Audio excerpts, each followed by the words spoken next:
Pastor John, you're back home in Knoxville after a lengthy trip to the Middle East, your first trip to the Middle East. Can you give us a summary of your travels and share with us some of the things that you did along the way? It was a 3-week trip, Tony. We went to Ethiopia first and spent a week there.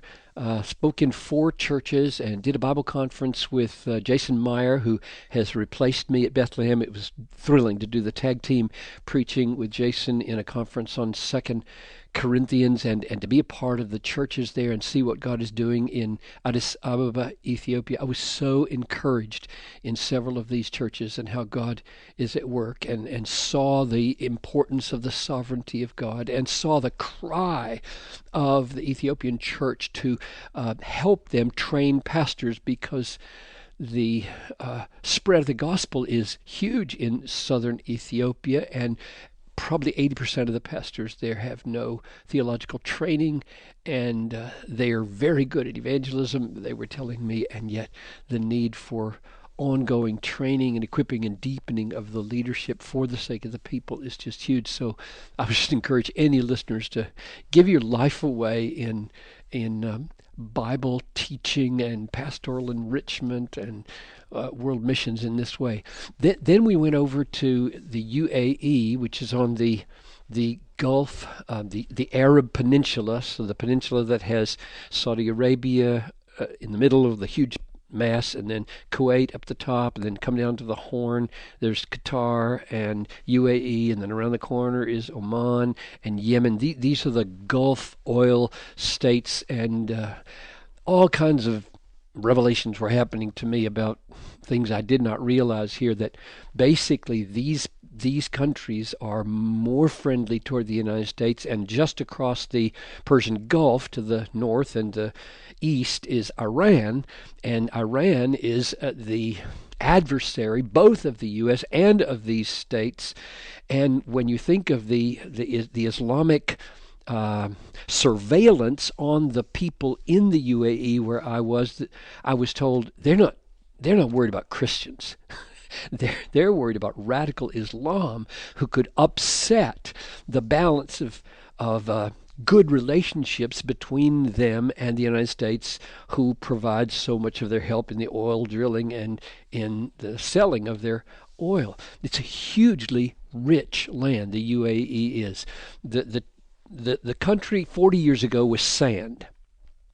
Today, Dubai is probably the most modern city in the world. It's got the tallest building in the world. There are 450 skyscrapers, meaning over 40 stories tall. It's got huge malls. It's got sophisticated infrastructure, and all of that is largely provided by the expertise from the West.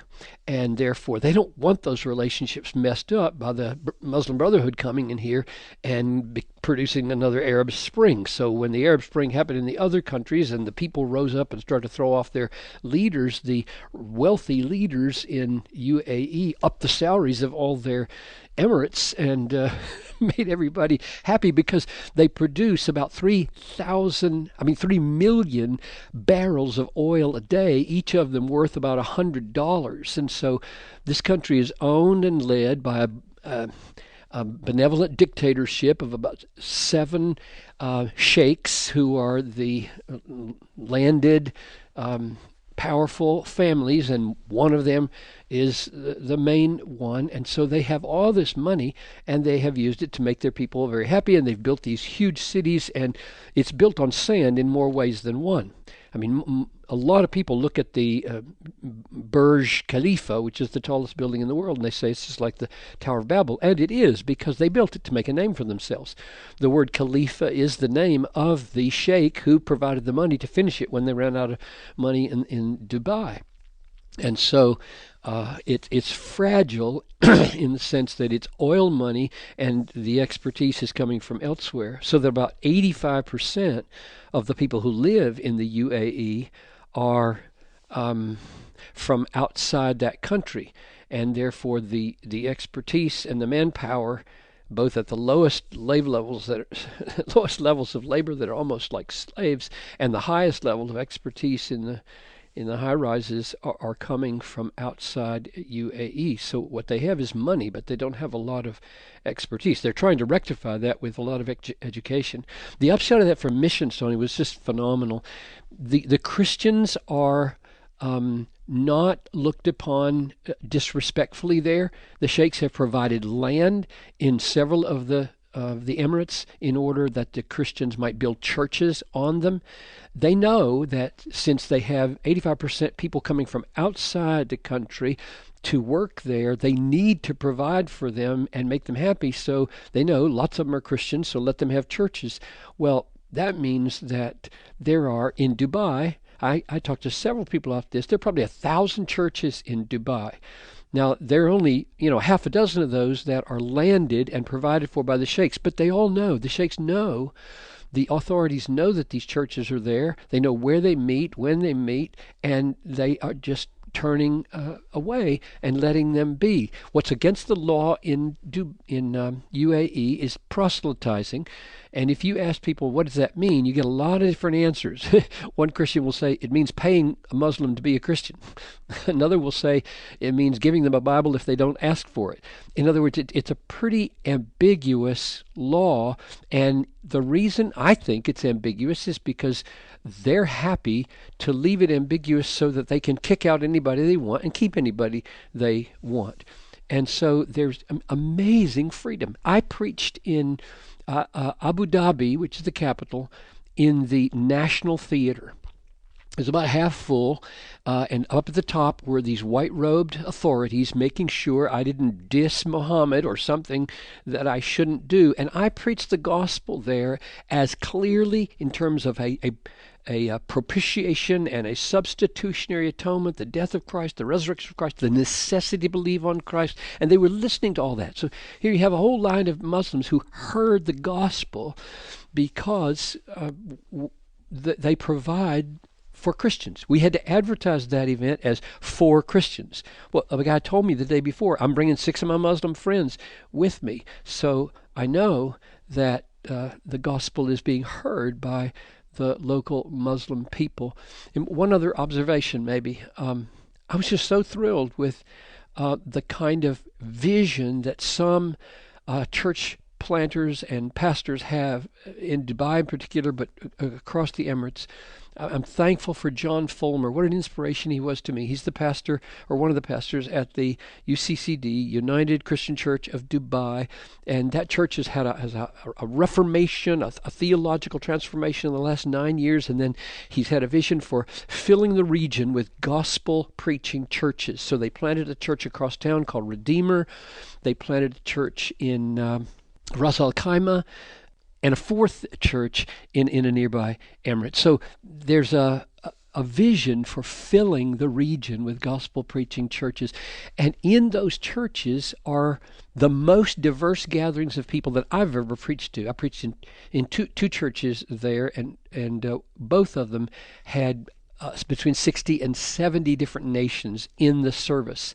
And those people then work here for a season. Many of them go back to their countries. And all those people work hand in glove, usually, with local Muslim emirates. And if you go to joshuaproject.net, there are 28 Muslim peoples unengaged in that region, and this is at least one remarkable way of reaching them. So the trip, Tony, was just incredibly encouraging to me at what God is doing there, and was an education about the Middle East affairs that I hadn't realized, and it just caused me to assess my own life and want to throw it out to everyone else's. One of the missionaries we've had there for almost 20 years said, John, if you can just find me people who, it would need to be men in this case, men who have been in their careers in engineering for 5 years and have them send me their CVs, I can put them to work here teaching engineering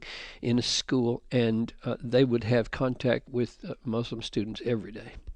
That's wonderful. It sounds like the trip was wonderfully productive, and how providential that the Cross Conference on Missions is right around the corner. Well, it's interesting that the Lord would ordain that I spend 3 weeks overseas just a few weeks before the Cross Conference, because my sense of its strategic importance has skyrocketed. I mean, in principle, I always know that when you gather students together, you have a tinderbox of potential for explosive world impact, because God, in the last several centuries at least, has done amazing things through students when they've gathered together for mission, deliberation, and agitation, and education, and outreach, and so it's always been high. But having seen what God is doing in just one little pocket, I mean, if you went to different places, you'd have the same thing happen, makes me want to hold out to students a possibility of dreaming a dream in missions. I sat beside the leader of SIM, I believe, in Ethiopia, and asked him, what could I do in my last 10 years, say, if God gives me 10 years, what could I do that would help you? And he thought for a minute, and he said three things. I'll just mention one. He said, send us, if you can, missionaries with lifetime commitment. It's hard to accomplish long-term goals with short-term commitment. So one of my dreams, Tony, for the Cross Conference is to hold up the beauty of a life laid down and poured out in a place for Jesus. I think the mentality for the past decades has been that in America, everybody will have 5 different vocations. We're all very mobile. There's nothing wrong with that. It's a good thing. Moving a lot, and there isn't anything intrinsically wrong with it.